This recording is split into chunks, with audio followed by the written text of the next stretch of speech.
자, 고개 드시고 여러분들 반갑습니다. 안녕하세요. 네, 요새는 열성적으로 치는데 좋습니다. 자, 합격하려고 좋습니다. 154페이지 여러분 펴시고요. 재산세 오늘 그 비과세 볼 차례인데, 자, 154페이지 펴놓으시고요. 그 재산세 우리 마무리 짓기 전에 지난 시간에 배운 거 복습을 한번 해보겠습니다. 여러분들 보시면 이쪽에 와서 우리 취득세하고 등록면허세 배운 거를 비교를 한번 해보겠습니다. 여러분들 취득세, 등록면허세 배운 거 한번 복습을 한번 해보면, 자, 취득세는 여러분 또 등록면허세는 보시면 취득세, 등록면허세 먼저 과세 주체를 보시면요. 취득세 과세 주체, 얘네들은 과세 주체가 누가 되느냐, 과세권자는 취득세는 누가 됩니까? 특광도자, 특별시, 광역시, 도가 과세 주체가 됩니다. 그래서 물론 특별자치도나 특별자치시는 뭐 11개 지방세 세금에 다 과세 주체가 되니까요. 다 그건 생략하고 특광도고, 등록면허세는 특별시, 광역시가 있는 곳에서는 어디입니까? 네? 구. 그 다음에 도가 있는 곳에서는 도죠. 그래서 둘 다 취득세나 등록면허세나 둘 다 도세예요. 도가 과세 주체가 되는데 다만 시군이 아니고, 근데 특별시, 광역시에서 취득세, 등록면허세는 특별시, 광역시가 과세 주체가 되고, 등록면허세는 특별시, 광역시에서는 누가요? 그 구가 속해 있는 그 구가 과세 주체가 됩니다. 차이점이 있죠. 그 다음에 또 얘네들 성격을 한번 비교해 보면, 자, 취득세, 등록면허세 성격이요. 취득세는 과세 주체가 여러분요, 성격이 사실주의 과세하죠. 그래서 등기되지 않아도, 등록되지 않아도, 허가받지 않아도 과세가 되죠. 사실주의 과세하고. 근데 등록면허세는 형식주의 과세합니다. 등기 등록이란 형식 갖출 때, 자, 그 명의자에게 과세하는 그런 세금이라고 그랬습니다. 그래서 여러분들 등기 등록이라는 형식 갖출 때 그 명의자에게 과세하는 명의자 과세 원칙이 적용된다. 그래서 지난주에 우리가 배운 것이, 등록면허세 등록하려고 했는데 웃자다가요, 지자체 등록면허세를 이미 신고 납부를 했습니다. 근데 등기하려고 했는데 웃자다가 등기를 못했어요. 그랬을 때 이미 납부한 등록면허세 요거 환부해 준다, 안 해준다?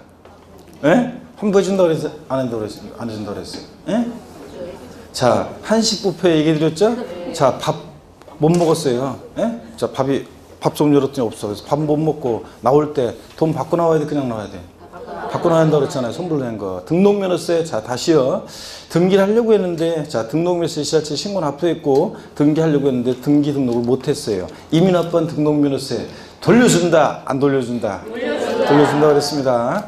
근데, 자, 등록이 되고 절차 정당하게 그 등록면허세 이미 납부했고요. 자, 등기까지 됐는데 계약에 무효 취소 원인이 있어가지고, 자, 그래서 그 등기가 소유권이 등기됐던 것이 말소되고 소유권이 환원하는 그런 경우에는 이미 납부한 등록면허세 요거는 돌려준다, 안 돌려준다? 안 돌려준다 그랬습니다, 여러분들. 자, 등록면허세는 등기 등록이라는 형식 갖출 때 그 명의자에게 부과해요. 그러니까 절차만 정당히 등기 등록이 되면 계약에 무효 취소의 원인이 있어서 등기가 말소되는 경우에 이미 납부한 등록면허세에 영향을 미치지 않는다고 그랬습니다. 그랬죠?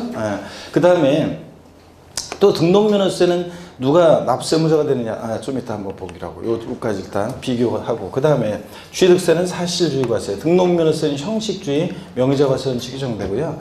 그 다음에, 자, 누가 납세무자가 되느냐 그러면 취득세는 납세무자 사실상 취득자입니다. 원칙적으로. 그렇죠? 등기 등록을 이행하지 아니했어도, 자, 사실상 취득한 자 또는 양수인을 납세무자로 합니다. 다만 차, 기, 항, 선, 차량, 기계장비, 항공기, 주문에서 건조하는 선박은 원시 취득자만이 납세무자가 돼요? 아니면 승계 취득자만이 납세무자가 돼요? 승계 취득자만이 납세무자가 된다. 원시 취득 과세하지 않고. 자, 등록면허세는 근데 재산권 기타 권리의, 자, 설정, 변경, 소멸에 관한 사항을 공부에 등기 등록할 때 등록을 하는 자가 납세무자입니다. 이때 등록을 하는 자라는 것은 사실상의 권리자를 말해요? 외관상의 등기 권리자를 말해요? 외관상의 권리자를 말한다고 했습니다. 등록면허세는 그 명의자에게 부과합니다. 자, 이런 것들.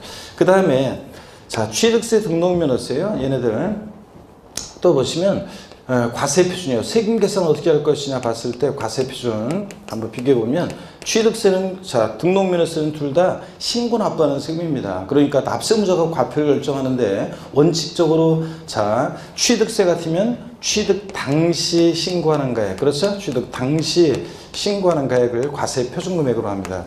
그 다음에 예외적으로 시가 표준액이 과세 표준액이 결정되는데 어떤 경우에 그러냐? 납세무자가 신고하지 않거나 또는 신고한 가액이 지방세과세 시가 표준액보다 미달하게 낮게 신고되면 지자체장이 다슈가표 결정하는데 무엇으로? 시가 표준액으로. 자, 그 다음에 언제나 항상 사실상 취득가격을 시가표준에 관계없이 과세 표준 금액으로 하는 경우가 있는데 어떤 경우에 그러냐? 머리 글자를 따서 객관적인 취득 어떻게 배웠어요? 국수, 공판법, 부 같은 객관적인 취득이요. 국가, 지자체 조합으로부터 취득하거나 수입에 의해서 취득하거나 공매, 경매 방법으로 취득하거나 판결문에 의해서 취득가격이 입증되거나 판결문에서 다만 화해, 인락, 포기, 자백간주한 경우는 제외하고 법인장부로 입증되거나 부동산 거래 신고에 관한 법률에 의해서 신고서 제출해서 검증받은 취득은 언제나 항상 사실상 취득가격을 과세 표준합니다. 다만 근데 그거는 유상승계 취득일 때 그렇지 무상승계 취득, 국가나 지자체 등으로부터 부동산을 무상으로 취득했다 그러면 사실상 취득가격에서 어떻게 한다? 제외한다. 그랬잖아요. 등록면허세도 똑같이 원칙 신고하는 가액 예외적으로 시가 표준액, 부동산 등기의 경우 부동산 가액을 과세 표준할 때 등록면허세 똑같아요. 원칙 신고하는 가액 예외적으로 시가 표준액, 국수공판법 부 같은 객관적인 취득은 사실상 취득가액. 근데 결정적인 차이점이 등록면허세는 등록 당시 신고하는 가액, 등록 당시 자 시가 표준액 이렇게 등록 당시 가액을 기준으로 합니다. 그러다 보니까 등록면허세는 취득하고 나서 등록 당시 자산 재평가나 감가상각 등의 사유로 가액이 변경이 됐을 때 어떤 걸 과세 표준 금액으로 한다? 변경된 가액을 과세 표준 금액으로 합니다. 오늘 여러분들 문제 받으셨죠? 그 문제에도 그런 게 자 알고 있는지 묻는 문제가 나는데 하여튼 취득 당시 1억이었는데 등록 당시 자산 재평가 등의 사유로 가액이 1억 2천만 원이 됐다. 뭘 과세 표준한다? 1억 2천만 원. 변경된 가액을 과세 표준 금액으로 합니다. 그때 변경된 가액이라는 것이 등기등록일 현재 법인장부나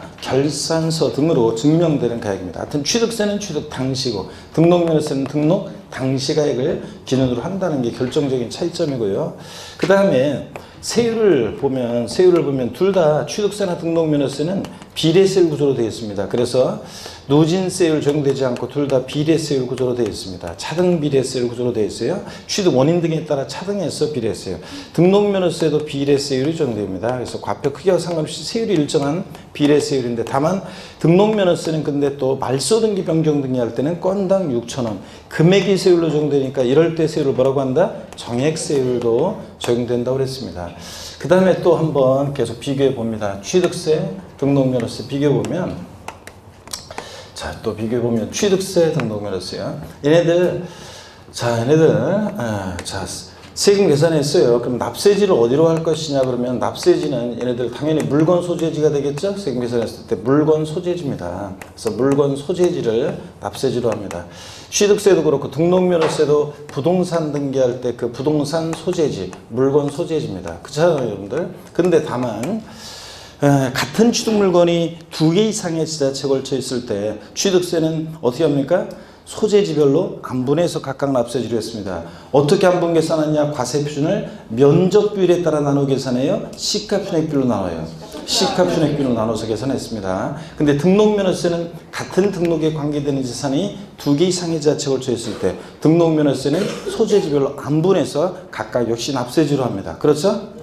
아니고 등록면허세는 등록관청 소재지 한 곳에 몰빵합니다. 그래서 소재별 안분한다 그러면 틀리고 그래서 둘 이상의 지자체에 걸쳐 있을 때 둘 이상 같은 물건이 둘 이상 지자체에 걸쳐 있을 때 지자체에 해당한다. 그럴 때 취득세는 소재지별로 안분합니다. 그렇죠 여러분들? 소재지별로 안분 각각 계산해서 자, 시가표준액 비율로. 근데 등록면허세는 요거 둘 이상의 자 같은 등록에 관계되는 재산이 둘 이상의 지자체에 걸쳐 있다. 그러면 등록면허세는 등록관청 소재지고 등록관청 소재지. 그랬잖아요, 여러분들. 자, 그다음에 또 납세지가 불분명하다 그러면 취득세는 취득 물건 소재지인데 등록면허세는 납세지 불분명할 때 어디입니까? 등록관청 소재지. 하여튼 등록면허세는 잘 모르겠으면 납세지 어디로 갑니까? 등록관청 소재지입니다. 그 다음에 또 비교해서 보시면 자, 그 신고 납부하는데 둘 다 신고 납부하는데 그 신고 납부 기간을 보면 둘 다 신고 납부하는데 신고납부 기각기한을 보면 취득세는 취득한 날로부터 원칙 언제입니까 여러분? 언제까지 신고납부해야 돼요? 60일 내 신고납부합니다. 증여로 인한 취득도 언제까지요? 60일 내. 증여 포함해서 60일 내 신고납부합니다. 그렇잖아요 여러분들. 또 길어서 여기 말로 할게요. 토지거래 허가구역 내 토지를 취득했다. 허가일 전에 대금이 완납된 자산에 대해서 취득세는 언제부터 60일 내 신고납부합니까? 대금 완납일로부터 아니라고 했어요. 취득일로부터 아니고 허가일로부터 60일 내 허가전에 대금 완납됐을 때 토지거래 허가구역 내 토지를 취득할 때요. 자, 허가일이 속하는 달에 말일로부터 2개월 허가일이 속한 달에 말일로부터 60일 아닙니다. 허가일로부터 며칠? 60일 내 신고납부합니다. 시험에 나와야 되는데 안 나오고 있어. 저 꼭 잘 알아두라고 그랬어요. 토지거래 허가구역 내 토지를 취득했을 때. 근데 예외적으로 자 상속으로 취득했다. 자 그러면 상속으로 취득했을 때 자 상속 개시일이 속하는 달에 말일로부터 언제요? 6개월 내에 자 신고납부합니다. 상속 개시일로부터 아니고 상속 개시일이 속한 달에 말일로부터 6개월이고 또 상속인이 가운데 외국에 주소를 둔 사람이 한 사람이라도 있다 그러면 언제까지? 9개월 내에 신고납부하고 자 등록면허세는 근데 언제까지 신고납부합니까? 부동산 등기할 때 등록면허세는 부동산 취득일로부터 60일 내 신고납부합니다. 그렇죠? 아니고 등록면허세 기간 나오면 안 되죠? 등록하기 전까지 신고납부합니다. 등록하기 전까지. 그래서 상속증여 포함해서 상속이나 증여로 인한 취득 포함해서 무조건 등록면허세는 등록하기 전까지입니다. 근데 이제 둘 다 추가 신고납부 기한이 있어요, 여러분들. 자, 등록면허세 같은 등록하기 전까지인데 추가 신고납부 오늘 줄이었지. 삐뚤삐뚤하네. 자, 또 보세요, 여러분들. 추가 신고납부 기한이 있는데 추가 신고납부 취득 후 이게 중과 대상이 되거나 취득 후 과세 대상이 되거나 추징 대상이 되거나 추가 신고납부 기간을 한번 볼게요. 자, 그럴 때 그 중과세 대상이 된 날 사유 발생일부터 언제까지요? 취득세? 30일 이내에. 30일 이내에. 자, 이미 납부한 세금 공제 주는데 그러니까 취득 당시엔 표준세율 대상이어서 표준세율 세금 신고납부했는데 나중에 취득하고 나서 중과세 대상이 됐다. 그러면 중과세율을 적용해서 세금 계산합니다. 그러니까 처음에 표준세율 세금 낸 것은 빼줘야 하잖아요. 그걸 공제 줄 때 가산세는 포함한 금액, 제외한 금액이에요. 제외한 금액을 보통징수에 신고납부예요? 신고납부합니다. 보통징수한 다르면 틀린 거. 등록면허세도 등록 후 중과 대상이 되거나 등록 후 과세 추징 대상이 됐다. 그럼 중과세 대상이 된 날 사유 발생부터 언제까지요? 역시 30일 이내. 이미 납부한 세금 공제 줄 때 가산세는 포함한 금액, 제외한 금액, 제외한 금액을 보통징수한다, 신고납부한다, 신고납부한다 그랬습니다. 이런 거 했잖아요, 여러분들. 자, 또 한번 취득세, 등록면허세 비교해 보면. 자, 봅니다. 또 취득세, 등록면허세를 또 비교해 보면요. 취득세, 등록면허세. 자, 해보세요. 우리 지목 변경 있잖아요. 지목 변경의 경우에 자, 토지 지목 변경할 때 아직 세율은 아직 이제 정확히 세율까지는 다음 순환에 이제 세율 배워야지 이제 되는 거고 아직은 세율까지는 좀 그런데 한번 보세요. 토지 지목을 변경해요. 토지 지목 변경할 때 자, 세율은 나중에 하고 과세표준이요. 과세표준이 취득세는 토지 지목 변경할 때 과세표준 뭐가 됩니까? 밭에서 대로 지목을 변경할 때 취득세 과세표준 뭐가 되냐고요? 아직 안 배웠나요? 아, 우리가 그 과세표준 일반적인 거래만 했고 특수한 거래는 안 했구나. 밭에서 대로 지목이 변경된다. 지목 변경 전에 시가표준액이 1억, 지목 변경 후에 시가표준액이 5억이 됐다. 뭘 과세표준하냐면 그런 지목 변경 같은 경우에 취득세는 증가한 가액을 과세표준 금액으로 해요. 증가한 가액. 자, 지목 변경으로 증가한 가액. 근데 등록면허세는 지목 변경 등기할 때 뭘 과세표준합니까? 말소등기, 변경등기는 뭘 과세표준해? 건당, 건당으로 하잖아요. 건수. 자, 그래서 요 차이가 있어요. 건당 6,000원 적용하잖아요, 여러분들. 아이고, 이제 나중에 이제 3, 4월부터 이제 본격적으로 이제 세율 배움이 하는 게 지목 변경할 때 취득세는 계산할 때 과세표준 어떤 거로 하고 세율은 어떻게 적용되고 등록면허세는 지목 변경 등기할 때 건당 6,000원. 그래서 차이가 나잖아요. 이런 것들은 이제 계속 정교하게 이제 공부할 거고. 자, 어떻든 간에 여러분 보세요. 얘네들 면세점 규정이요. 취득세는 면세점 규정이 있습니까? 네, 적용됩니다. 취득 가격이 얼마요? 50만 원. 이 과세하지 않는다. 그래서 면세점 규정이 적용되는데 등록면허세는 면세점 규정이 적용돼야 한대요? 안 됩니다. 얘는 수수료적 성격의 조세라 등기 등록해 줄 때 공짜로 안 해줍니다. 소액 징수 면제예요. 자, 소액 징수 면제. 소액은 징수를 면제하는데 이 소액 징수 면제 규정이에요. 취득세 결론부터 말씀드리면 적용되지 않습니다. 이건 재산세, 지역자원시설세, 지방소득세가 그 세액 얼마야? 2,000원 미만은 징수하지 않는다. 그렇잖아요. 소액징수면제. 저 충원에서 그래서 재산세, 지역자원시설세 같은 애들은 고의소 한 장당 세액 얼마? 2,000원 미만은 징수하지 않으니까 딱 2,000원이면 징수한다 안 한다? 한다 했잖아요. 지방소득세도 진짜 소액징수면제 적용되고 취득세 소액징수면제 적용 안 돼요. 등록면허세 소액징수면제 규정 적용되지 않습니다. 등록면허세는 수수료적 성격의 조세라 면세점 소액징수면제 규정 둘 다 적용되지 않습니다. 여러분들 얘는 오히려 등록면허세는 최저한세 규정이 있어가지고 부동산 등기할 때 등록면허세 세기 얼마야? 6,000원 미만이면 등록면허세는 징수하지 않는다. 그렇죠? 아니고 6,000원 미만이면 무조건 얼마 받는다? 6,000원 받는 거지 징수하지 아니한다 그러면 틀리고요. 둘 다 이거 없으니까. 그 다음에 부가세목을 한번 볼게요. 물론 이제 가산세 관한 거 중과산세도 그렇구나. 중과산세도 소개해 드렸는데 중과산세 저 빼먹었네.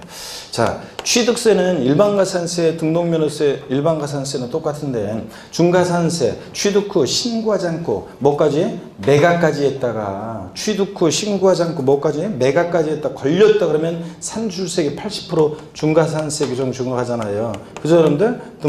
취득세. 근데 등록면허세는 이런 중과산세 규정이 있다 없다? 없습니다. 이런 중과산세 규정이 없어요. 자기를 전혀 드러내지 않고 자 등록면허세 지자체 안 내고 와서 등기등록관서에 등기등록을 하고 사라지고 이렇게 할 수 있어요 없어요? 없다고 그랬잖아요. 그렇게 할 수 있는 사람들은 전우치와 친구들이나 할 수 있지 그렇게 할 수 없다 그랬잖아요. 그러지? 자, 등록면허세는 중과산세 규정이 없고 그 다음에 부가세를 봅니다. 취득세는 감면받은 세금이 있든 없든 농어촌 특별세, 농특세하고 뭐가 부과돼요? 지방교육세가 부과됩니다. 근데 등록면허세는 자 원칙적으로 뭐만이야? 감면받은 게 없을 때는 지방교육세만 부과되고 예외적으로 감면받은 게 있을 때만 농특세가 요거는 이제 감면받은 세금이 있을 때만 요거 이제 농특세 부과되고 그렇잖아요, 여러분들. 이렇게 이런 것들을 배웠습니다. 다만 이제 등록면허세는 조금 더 복습을 좀 해드리면 등록면허세는 부동산 가액을 과세 표준화할 때 원칙 신고하는 가액 예외적으로 시가표준의 국수공판법 같은 경우는 사실상 취득가격으로 하는데 다만 등록면허세는 부동산 가액을 과세 표준하는 권리들이 있습니다. 어떤 애들이 꼭 등록면허세 과세 표준을 부동산 가액으로 하려고 뭐 부리는 애가 있었잖아요. 네? 소, 가, 지 없는 애들 꼭 등록면허세 과세 표준을 부동산 가액으로 하려고 소가지 부렸죠. 소유권에 관한 등기, 가등기, 지상권 설정 등기. 아유 그랬잖아. 원주에 몇 년씩인데 우리 저기는 소유권에 관한 등기, 가등기, 자, 또 지상권 설정 등기할 때 등록면허세는 무엇을 과세 표준하느냐가 중요한데 부동산 가액으로 하고 그 다음에 채권 금액을 과세 표준으로 해서 등록면허세 계산하는 경우도 있는데 어떤 것들이 채권 금액을 과세 표준으로 해서 등록면허세 계산합니까? 저당권 설정 등기, 경매 신청 등기, 그 다음에 나와야 되는데 이제 가압류 등기, 가처분 등기, 저당권 설정 등기, 저당권, 경매 신청 등기, 그 다음에 가압류 등기, 가처분 등기, 그 다음에 가등기. 가등기는 부동산 가액 또는 뭐 채권 금액이 과세 표준이 된다고 그랬잖아요. 다시 채권 금액을 과세 표준하는 것들이 어떤 게 있느냐? 저당권 설정 등기, 경매 신청 등기, 가압류, 가처분 등기, 가등기. 얘네들은 주로 돈 빌려주고 못 받을까 봐 못 받을 때 하는 것들이잖아요. 가등기가 순위 보존을 위한 가등기는 부동산 가액을 과세 표준하는데 참고적으로 근데 저당권에 대한 가등기나 가담법에 따른 가등기 같은 것은 채권 금액 보존하기 위해서 하는 거니까 채권 금액 과세 표준이고 그렇잖아요. 지역권 설정 등기할 때 등록면허세는 뭐로 계산해요? 요역지 가액, 승역지 가액 아니고 요역지 가액을 과세 표준하고 전세권 설정 등기는 전세 금액, 임차권 설정 등기 이건 모른다고 하지 않겠지. 임차권 설정 등기는 월 임대차 금액, 임차 보증금 아니고 작년에 맨날 했었고 자 각종의 말소 등기나 변경 등기는 뭘 과세 표준한다? 건당, 얼마 세율은 6,000원 정도 된다. 건수 과세 표준이니까 종량세고 6,000원 금액이 세율로 정되니까 정액세율이 정된다. 이런 거 있었죠, 여러분들? 그 다음에 등록면허세 이런 것들을 우리가 배웠습니다. 재산세는 여러분요. 부동산 보유시부가 되는 대표적인 보유세고 재산세는 사실주의 과세하고 역시 환부가 원칙이 적용되고 재산세는 과세 기준이 있어요. 보유세다 보니까. 그래서 항상 뭘 판단할 때 재산세는 언제를 기준으로 판단한다? 과세 기준일을 기준으로 판단한다고 그랬습니다. 재산세 과세 대상은 어떤 거냐? 토지, 건축물, 주택, 선박, 항공기입니다. 토지, 모든 토지, 미등록된 토지 포함하고 모든 토지고 건축물 그러면 건축법상의 건축물 뿐만 아니라 골프 연습장 나왔다, 레저시설 나왔다, 골프 연습장 같은 이런 시설물도 대상이 된다는 거. 건축물에 주택 그러면 항상 주거용 건축물과 부속 토지를 말합니다. 그래서 토지분 재산세 대상이 되는 토지에 주택의 부속 토지는 포함한다, 제외한다? 제외한다고 했습니다. 주택의 부속 토지는 어디서 과세하니까? 주택분 재산세 대상으로. 주택은 항상 주택, 건물과 토지를 일정 면적의 토지를 하나로 가격을 평가해서 하나로 과세하고 상가는 건물과 토지를 따로따로 평가해서 따로따로 과세하고 했잖아요. 자, 그럴 때 주택은 그 부속토지 경계가 불분명하다. 바닥면적 몇 배? 10배까지 부속토지로 해서 주택분 재산세 대상으로 과세합니다. 선박항공기는 그냥 대상이 되고 다시 어떤 거냐? 토지, 건축물, 주택, 선박, 항공기가 재산세 대상입니다. 다가구 주택은요. 주택법상 단독주택인데도 지방세에서는 공동주택가의 과세형평을 위해서 이 독립하에 구의된 부분 1구의 독립하에 구의된 부분을 1구의 주택으로 봅니다. 하나하나 그 1구의 주택으로. 그래서 공동주택처럼 판단하고요. 그 다음에 재산세에서 다 겸용주택이 나왔죠. 주거와 주거 요번에 배웠잖아요. 주거와 주거 이외 용도에 겸용되는 겸용주택. 건물 한 개동 1동의 건물이 겸용주택일 때는 주거용 사용면적이 100분의 50, 즉 50% 이상이면 전부 주택으로 봅니다. 그렇죠, 여러분들? 아닙니다. 1동 건물은 주거 부분만 주택으로 봅니다. 주택면적이 크든 작든. 1구 건물이 독립하여 구기된 1구 건물이 항상 뭘 기억해? 50%. 주거용 사용면적이 100분의 50 이상이면 전부 주택이고. 그랬죠?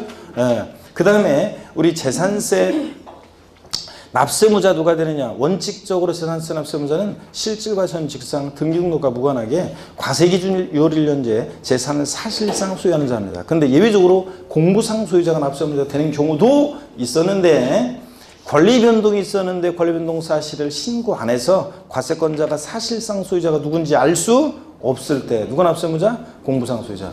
사실상 종중재산인데 공부상 개인 명의로 등재되어 있어요. 그 종중소임을 신고 안 했을 때 누가 납세무자? 공부상 소유자. 종중소임을 신고하면 누구고? 종중이고 이런 거. 공유재산의 경우 재산세 납세무자는 공유자 중에서 지분이 가장 큰 자를 납세무자로 합니다. 그렇죠? 아니고 공유재산은 누가 납세무자? 지분권자 각자. 지분권자 각자. 공유재산은 지분권자. 지분에 표시가 없을 때는 누가 납세무자? 지분이 균등한 것으로 봐서 지분권자. 지분에 표시가 없으면 지분이 균등한 것으로 봐서 지분권자고. 하여튼 공유재산은 누가 납세무자다? 지분권자. 상속이 개시된 재산인데 작년 시험에 나왔죠. 상속 개시된 재산인데 상속등기 이행되지 않고 사실상 소유자 신고되지 아니했을 때 자 재산세 납세무자는 공동상속인 각자가 납세무자가 됩니다. 그렇죠? 이렇게 바꿔서 나왔습니다. 아니고 상속 등기 안 됐으니까 누가 상속받을지 포기할지 몰라요.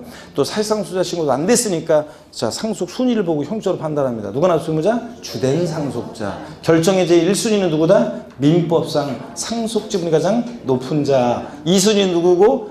연장자. 나이가 제일 많은 사람. 그 다음에 자 또 보세요. 소유권의 귀속이 불분명하여 사실상 소유자를 알 수 없을 때 누가 납세무자?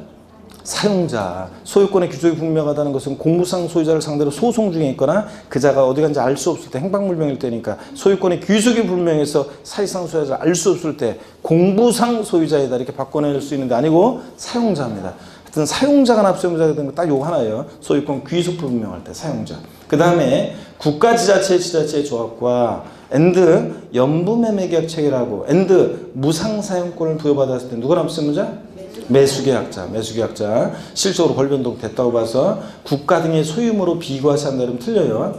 국가가 지자체가 선수금을 받아 조성하는 매매형 토지로서 사실상 조성이 완료된 토지 사용권을 무상으로 받은 자가 있으면 그 사용권을 무상으로 받은 자를 매수계약자로 본다. 법령에 이렇게 되어 있어요. 그 말은 누가 납세의무자가 되느냐? 사용권을 무상으로 받은 자가 납세의무자가 됩니다. 그래서 여러분들 채비지 보류지는 누가 납세의무자입니까? 사업시행전 토지소유자.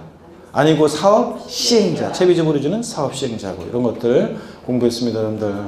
자, 그 다음에 재산세 과세표준 결정 이거 배웠어요. 자, 재산세 여러분 보세요.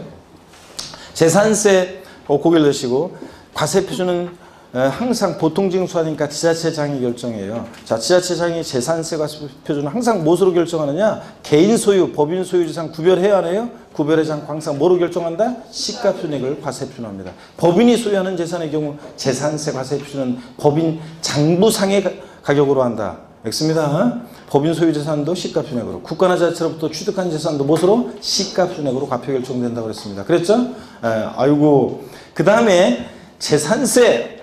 자, 토지, 건축물, 주택의 경우 재산세 과세표준은 과세기준율을 현재 자 시가표준액으로 한다. 이러면 틀려요. 이 시가표준액에다가 반드시 뭘 곱해? 공정시장가액비라는 걸 곱하는데 토지 건축물 같으면 이 공정시장가액비 몇 프로입니까 현재? 70%. 주택은 단독주택이든 공동이든 고급택이든 일반주택이든 별장이든 주택은 몇 프로? 아이고 하는데 몇 프로? 60% 곱한 금액입니다. 그래서 토지 개별 공시지가가 1억 원인 토지가 있으면 자 토지분 재산세 과세 표준은 과세 기준을 현재 개별 공시지가로 한다. 마침표. 이러면 틀리다고 했습니다. 반드시 여기다 뭘 곱해? 공정시장가 곱한 금액입니다. 그래서 1억이면 시가 개별 공시가 1억이면 여기다가 토지는 공정시장가표를 자 70% 곱한 얼마? 7천만 원이 된다. 그래서 여러분들 이런 걸 배웠습니다. 선박항공기 재산세 과세표준은 과세기준을 현재 뭐로 합니까? 시가표준액으로 합니다. 얘는 공정시장가액을 곱한다? 안 곱하고. 재산세 세율은 자 비례세율과 누진세율이 다 적용되는데 지자체장이 표준세율에 재정 수요가 발생하거나 또 아니면 뭐 재해 등이 발생해서 재산세 표준세율에다가 지자체장이 조정할 수 있는데 표준세율의 몇 프로? 50% 범위내세요. 그럴 때 이 가감 조정한 세율은 언제까지 적용한다고 했어요? 그 해당 연도만 적용합니다. 다음 연도 3년간 땡입니다. 해당 연도만. 그의 조정 필요성 때문에 조정하는 거니까 그 해만 조정합니다. 조정된 세율은 적용합니다. 그 다음에 재산세는 대상 종류에 따라 세율이 달라요. 토지, 건축물, 주택 다 다른데 아직 자세히 안 했습니다. 다음 순환에 정확히 할 거고 주택에 대한 것만 배웠어요. 주택은 별장은 몇 프로라고 배웠어요? 별장은 1,000분의 44%. 별장 이외 일반 주택은 고급주택 포함해서 자 0.1%부터 0.4%까지 4단계 초과 누진세율 정도입니다. 일반 주택은 초과 누진세율이고 별장은 몇 프로고? 4%고 별장, 고급락장, 골프장 얘네들은 몇 프로? 4%. 고급주택은 초과 누진세율입니다. 고급주택 4% 중과 고율의 세율 정도된다고 소개해요. 그 다음에 고급 선박이 최고 높은데 몇 프로? 5% 세율이 정도입니다. 고급 선박이. 재산세 최고 높고요. 이런 것들을 우리가 지난 시간에 공부를 했습니다. 여러분들. 자, 154페이지 오늘 제5절 비교했습니다. 고개를 드시고 여러분들 스트레칭을 한번 하고 2월 달에는 뭐 하여튼 뭐죠 여러분들 이제 그 올림픽도 시작되죠. 또 그다음에 설 명절도 있죠. 공부하는 수험생들이 공부 못하기 딱 좋은 환경이죠 여러분들.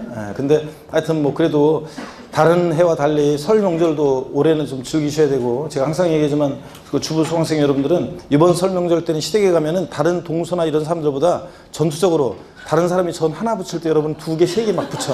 네? 열심히 막 그렇게 하고 막 열심히 한 다음에 다음에 추석 때는 어떻게 추석 때는 여러분들이 가급적이면 안 가던가 갔다가 잠깐 갔다가 오던가 뭐 이런 식으로 봐달라고 해야 돼요 여러분들이. 자 그렇게 해서 이번에 열심히 하시고 아시겠습니까 여러분? 그래서 그렇게 해야 되고 그 다음에 하여튼 뭐 이번에 설명 정도 이번에는 좀 즐기시고 그 다음에 올림픽도 뭐 여러분들이 뭐 우리가 동계올림픽 뭐 볼 수 있는 경기는 뭐 많지 않잖아요. 아니 볼만한 경기는 많지 않잖아요. 그러니까 그 뭐 하이라이트 같은 거로 조금씩 보던가 이렇게 하시고 하면서 물론 이제 뭐 공부한다고 아예 그냥 뭐 그거 제끼고 이럴 건 아니고 벌써부터 그러면 안 되고 하여튼 자 154페이지 보겠습니다 여러분들. 제5절 비과세인데 재산세 작년에 28회 시험 때요 이 비과세가 주로 종합문제 속에서 지문 한 줄 나오고 그랬던 건데 올해 이번에는 그 지난 28회 시험은 독립화 문제로 나왔었어요. 또 독립화 문제로 29회 시험에 나올 가능성은 이제 확 낮아졌습니다. 그러니까 편하게 자 보시면 되고요. 일단 국가 등에 대한 비과세를 봅니다. 양가로 1번 국가 등이 소유한 재산이요. 국가, 지자체, 지자체 조합, 외국 정부 및 주한 국지기구의 소유에 속하는 재산에 대해서는 재산세를 부과하지 아니한다. 당근이죠, 여러분들? 자, 국가 등이 자기를 위해서 취득할 때 취득세 비과세고, 국가 등의 명의로 등기할 때, 등록할 때 등록면허세 비과세고, 또 보유하는 재산, 재산세 비과세입니다. 다만 다음에 어느 하나에 해당하는 재산에 대해서는 재산세를 부과한다. 그래서 이것도 당연합니다. 동그라미 1번. 대한민국 정부기관 재산에 과세하는 외국 정부 재산, 우리도 어떻게 하고? 과세하고. 비과세 중 우리도 어떻게 하고? 비과세하고. 당연합니다. 2번 국가, 지자체, 지자체 조합과, 이게 첫 번째 요건입니다. 두 번째 요건, 재산세 대상 재산을 연부로 매매계약 체결하고 앤드 무상사용권을 부여받았을 때는 요거 무상사용권을 부여받았다. 자, 그러면 누가 납세무자한다고 그랬어요? 매수계약자요. 예? 국가 등의 소유물로 비과세한다 이렇게 바꿔요. 아니고 매수계약자가 납세무가 있게 됩니다. 자, 그래서 과세하는 거고, 양가로 2번 봅니다. 국가 등이 사용하는 재산, 국가, 지자체, 지자체 조합이 1년 이상 공용 또는 공공용으로 사용하는 재산에 대해서는 재산세를 부과하지 아니한다. 이것도 당연합니다, 여러분들. 예를 들어서 뭐 광명시청에서 내 빌딩을 광명시청 별관으로요 공용에 1년 이상 이걸 무상으로 사용하고 있습니다. 자, 그러면서 때가 되면 고맙긴 한데 공짜로 사용해 주셔가지고 고맙긴 한데 때가 되면 재산세는 내셔야죠. 그러면 되겠습니까, 여러분들? 당연히 비과세죠. 예. 근데 만약에 요거요 무상 사용할 때가 비과세지 유료로 사용한다 임대료 내면서 당연히 그럴 때 어떻게 합니까? 과세가 됩니다. 그래서 시험에서 이렇게 나온 적이 있어요, 예전에. 국가가 1년 이상 공용 또는 공공용에 사용하는 재산은 유상무상을 불문하고 재산세를 부과하지 아니한다. OX예요. X입니다. 무상 사용할 때만 비과세입니다. 그 다음에 용도분에 의한 비과세 이제 쭉 나오는데요. 예. 요건 이제 다음에 이제 하게 됩니다. 그래서 다음에 요거는 뭐 다음에 쭉 이제 비과세 한번 볼 때 취득세부터 양도 재산세까지 비과세 쭉 비교해서 볼 거예요. 28개 토지 지목 중에서 비과세되는 6개 지목이 있어요. 도로 전체방 국어 유지 묘지 하면서 나중에 이제 우리가 할 거예요, 여러분들이. 지적법 좀 더 배우고, 지적법에 좀 더 배우고 오시고 이렇게 하면 그때 이제 한번 쭉 보도록 하겠습니다. 나머지 것들 자, 나중에 보고요. 넘어갑니다. 어디로 가시냐면 자, 납세 절차입니다. 제6절. 시험에서 이거는 납세 절차는 독립한 문제든 종합 문제든 나온다고 생각하시면 돼요. 특히 올해 그 개정 내용도 있고 그래서 29회 시험은 납세 절차 재산세 독립한 문제로 나올 가능성이 높습니다. 그래서 무조건 나오는 부분입니다. 먼저 징수 방법 보시니까 과세 기준일이요. 재산세는 보유세다 보니까 과세 기준일이 있습니다. 매년 언제로 한다? 6월 1일로 합니다. 그래서 항상 재산세는 뭘 판단할 때 과세 기준일을 기준으로 판단해요. 이것이 대상이 되는 물건이냐, 납세무자는 누가 되느냐, 과세 표준 등등을 다 그래요. 그럼 한번 시험에 기출이 됐던 건데 한번 찍어보세요, 여러분들. 물납하는 재산세 물납하는 부동산의 평가는 매년 12월 31일 현재 시가로 한다. OX예요. 이건 무조건 틀린 거예요.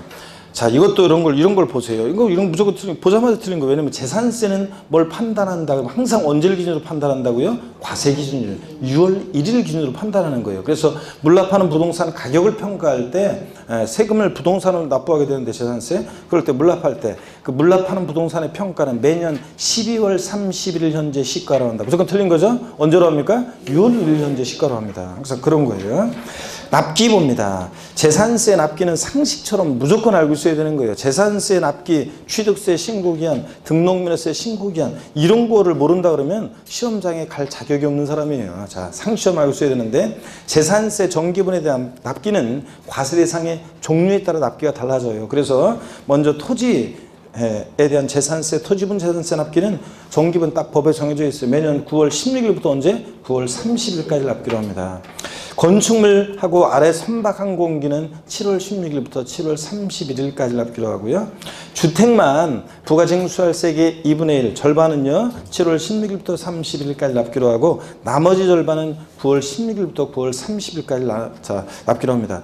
이렇게 주택분 재산세만 2번 나눠 징수해요. 원래 낼 세금을 2번 나눠서 납세자들의 납부 부담을 줄여주기 위해서 그렇습니다.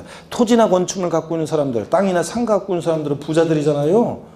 그잖아요, 여러분들. 집도 없으면서 땅이 있거나 상가만 있는 사람이 없을 거 아니에요. 상가나 땅이 있다 그러면 부자들이잖아요. 자, 그런데 그러니까 이 사람들은 한 번에 징수하는데 주택은 서민들과 관계되어 있기 때문에 납부 부담 줄여주기 위해서 두 번 나눠 징수해요. 그래서 절반 7월 달, 나머지 절반 9월 달. 거기서 두 번 날라옵니다. 그런데도 제가 그랬죠? 그런데도 일반인들 중에서는요. 예. 이게 아직도 지금 시행된 지가 꽤 됐는지 한 4, 5년 됐는데 아직까지도 보면은 일반인들은 저 7월 달에 주택분 재산세 거기서 날라왔어요. 9월 달에 또 날라오잖아요. 자, 주택분 재산세. 그러면 막 시군구청에 전화해가지고 막 항의하고 막 난리가 아니랍니다. 왜 거기서 또 보냈냐고. 나 냈는데. 그래서 막 한다고 하는데 아니, 저 시민들, 주민들 편의를 위해서 좀 두 번 나눠서 이렇게 내는 게 납부 부담을 좀 줄여주는 거잖아요. 한 번에 내는 것보다. 그래서 조금이라도 납부 부담 줄여주기 위해서 두 번 내라고 하는 건데 아직까지도 사람들 중에는 왜 거기서 또 보내냐고 하면서 막 항의하는 사람도 많다고 하는데 일반인들이 그런 건 제가 이해가 되는데 공부하는 수험생분들이죠. 이게 배우잖아요, 여러분들. 공부하는 여러분들 이렇게 두 번 나누는 거 배우면서도 꼭 가을 되면은 이걸 공부했던 걸 까먹고서 저 주택분 재산세 거기서 들고서 교수실 찾아오는 수험생들이 꼭 한두 명씩 해마다 있어요, 해마다. 여러분 없을 것 같죠? 수험생들이 많다 보니까 꼭 해마다 한두 명씩은 꼭 저를 찾아와가지고 주택분 재산세 거기서 들고 와가지고 여름에 분명히 재산세 낸 것 같은데요. 여기 또 고지서가 날라왔을 때는 어떻게 하나요? 이렇게 묻는 수험생들이 있다고 그랬잖아요. 욕만 바가지로 얻어먹고 간다고 그랬죠? 자, 그랬잖아요, 여러분들. 자, 그래서 주택분 재산세는 거기서 두 번 날라오는 게 원칙입니다. 근데 다만요, 거기 보세요. 그 7월 16일, 7월 30일까지 다만 해당 연도에 부과할 세액이 20만 원 주택분 재산세입니다. 20만 원 이하인 경우에는요. 자, 얼마 안 되니까 조례가정바에 따른 납기를 7월 16일부터 31일까지 해서 한꺼번에 부과징수 해야 한다고 할 수 있습니다.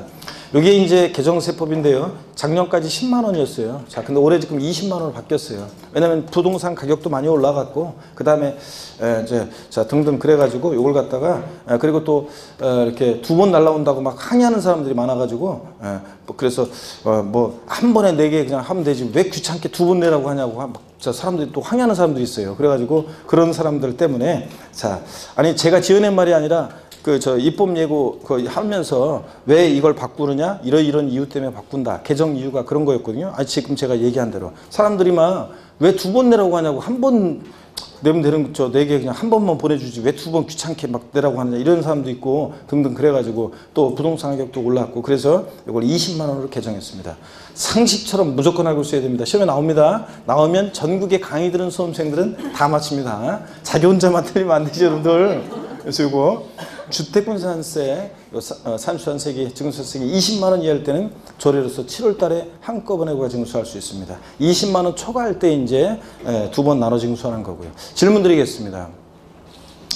토지분 재산세, 산출한세액이 10만 원인 경우, 자, 10만 원인 경우에 토지분 재산세는 정기분 납기를 매년 7월 16일부터 31일까지로 하여 한꺼번에 부과징수할 수 있다. OX요.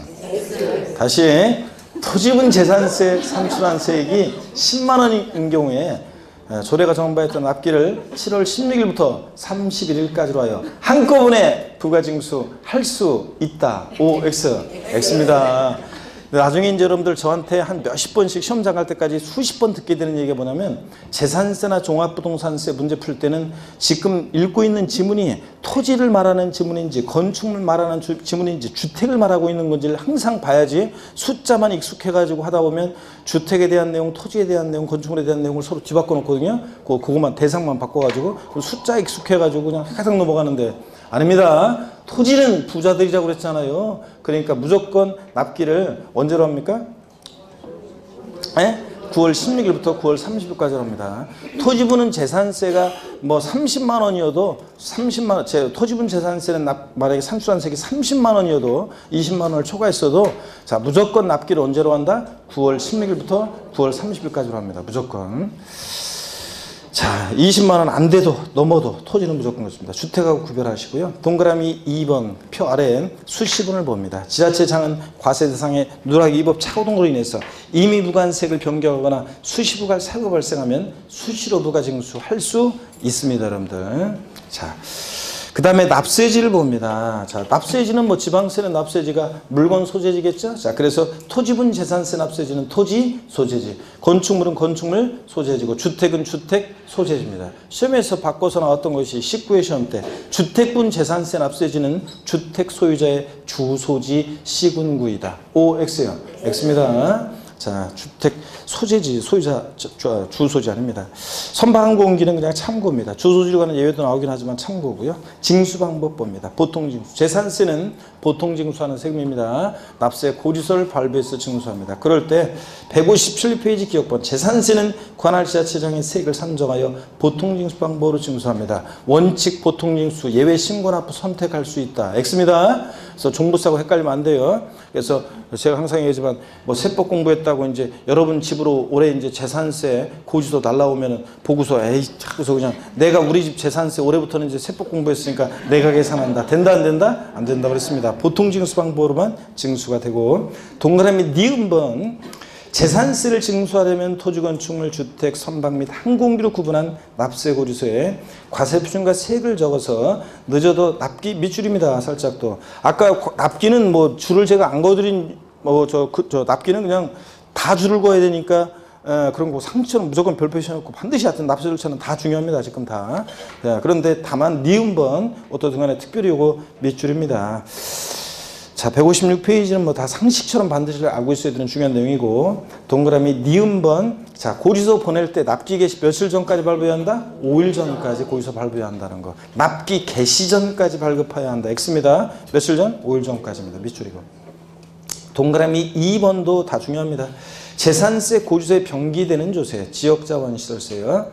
특정 부동산에 대한 지역자원시설세 납기와 재산세 납기가 같을 때는 재산세 고지서에 자 나란히 적어서 병기하여 고지할 수 있다는 거 밑줄입니다. 여러분, 특정 자원분이 아니에요. 재산세 친구, 항상 재산세가 나와 있는 것이면 어지간하면 웬만하면 같이 따라다니는 친구 누구요? 특정 부동산분 지역자원시설세. 얘는 부동산 보유 단계에서 부과되는 세금이고 보통징수로 징수세고요. 얘 소액징수 면제 규정도 똑같이 재산세처럼 적용되고요. 그 다음에 과세 기준일, 자 6월 1일이고 그래서 얘 납세무 성립시기도 똑같다고 그랬습니다. 그처럼들 나중에 한번 쭉 같은 점 정리해 드릴 거고요.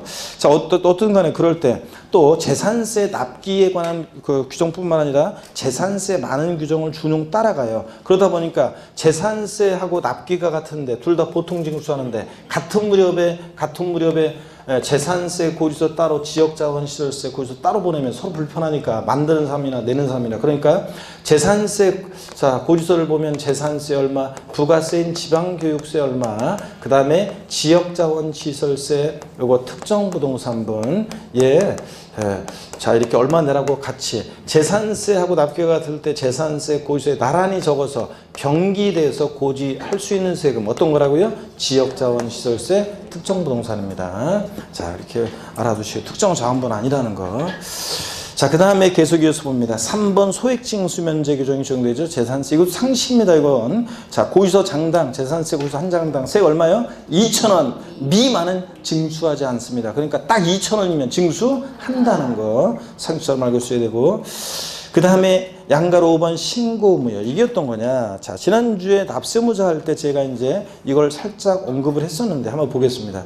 다음에 어느 하나에 해당하는 자는 밑줄입니다. 과세 기준일로부터 며칠이에요? 10일 이내에 그 소재지 관할하는 지자체장에게 그 사실을 알 수 있는 증거자를 갖춰서 신고해야 한다. 자, 항상 재산세는 언제부터냐면 과세 기준일로부터입니다. 그래서 6월 1일 과세 기준일로부터 10일 이내에 6월 10일까지 이제 신고해 주게 되는데 어떤 경우에 증거자를 갖춰서 신고해 줘야 되느냐. 기억번 다 줄긋고 외울 건 아니고요. 한번 볼게요.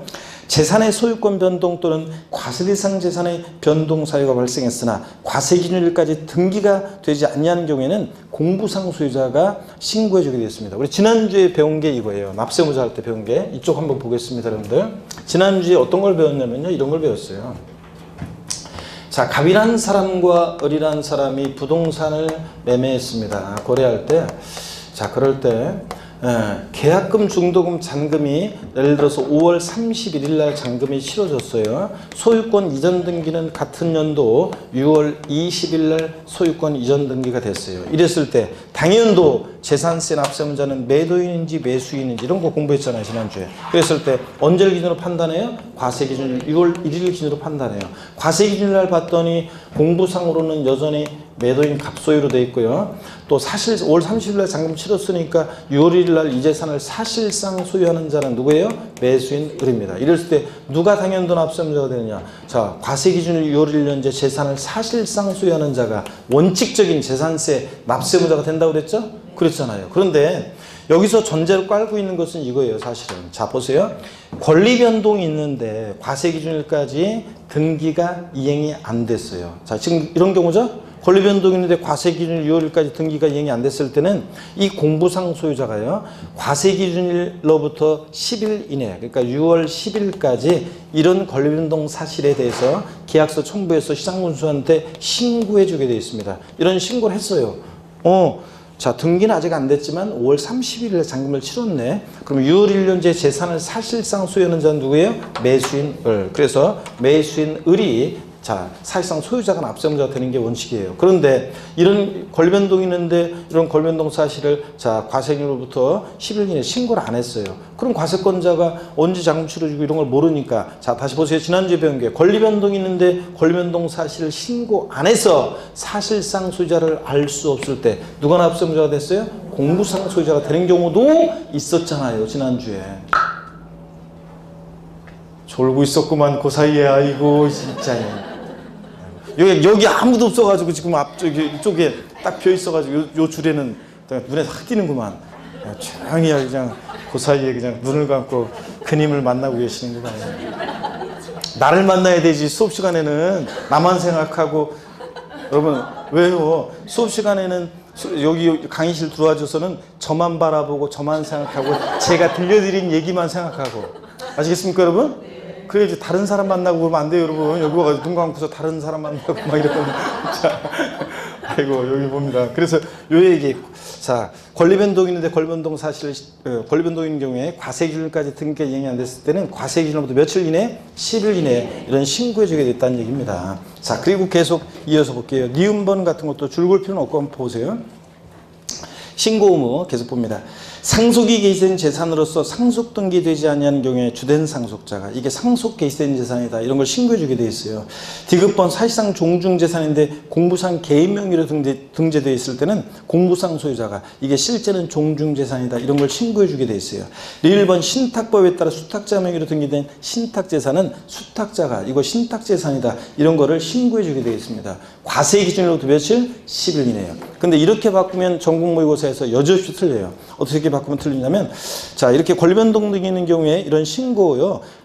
사유 발생일로부터 10일 이내에 신고해야 한다. 그럴듯하죠? 사유 발생일로부터 10일이 아니라 언제라고요? 과세 기준으로부터 10일입니다. 항상 재산세는 과세 기준으로부터입니다. 자, 팁을 보니까 위에 이런 신고요. 신고를 하지 않은 경우에도 가산세는 없으나 재산세 납세 의무를 부담하게 된다. 아까 공부상 소유자가 저런 신고를 안 하면 가산세는 적용되지 않아요. 근데 누가 납세문자가 돼? 자기가 공부상 소유자가 아까 납세문자가 됐잖아요. 동그라미 2번을 보겠습니다.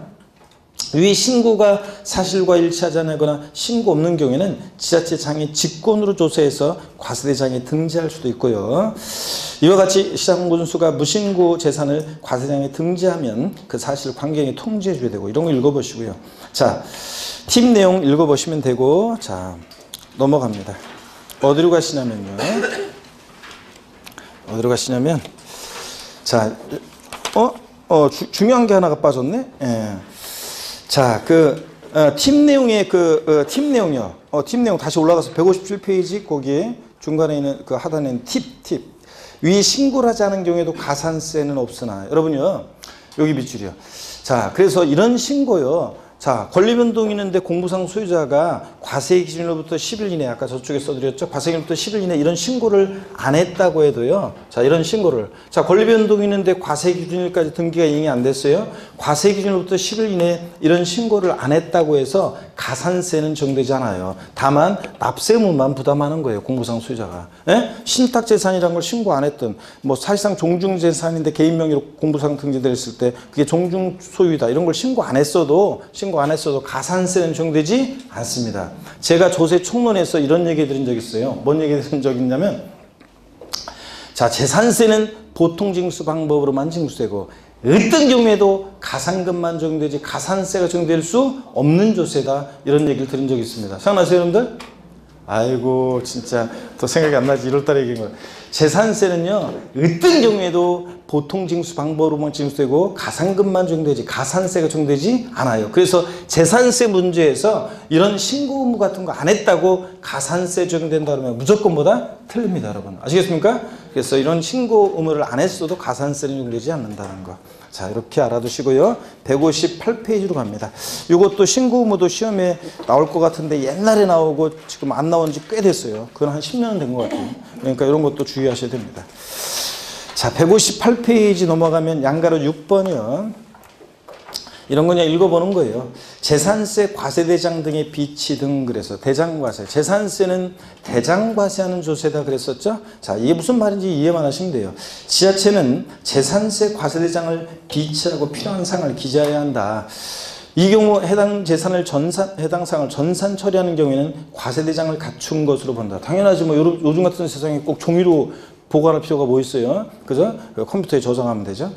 과세대장 구분 작성 이런 것도 읽어보시고요. 현황부 간다는 거 읽어보시고요. 자, 그 다음에 이제 물납과 그 다음에 159페이지 분할납부입니다. 자, 우리 28회 시험 때 재산세 물납이 독립한 문제로 나왔어요. 자세한 내용까지 이렇게 나왔는데 지문에 자세한 내용까지 다 공부했었던 거고 제가 평상시에 연락에 말씀드린 그런 내용으로 해서 충분히 맞출 수 있었던 그런 문제가 출제가 됐었고요. 독립한 문제로 나왔고 올해는 분할납부가 더 중요합니다. 그래서 올해는 또 뭐 재산세 물납에 관한 독립한 문제가 나올 가능성은 낮고요. 물납은 종합문제 속에서 지문 한 줄 나올 수 있고 분할납부가 올해는 더 중요합니다. 잠시 쉬었다가요. 물납과 분할납부 시험에 나오는 내용 특히 분할납부 소개해드리겠습니다.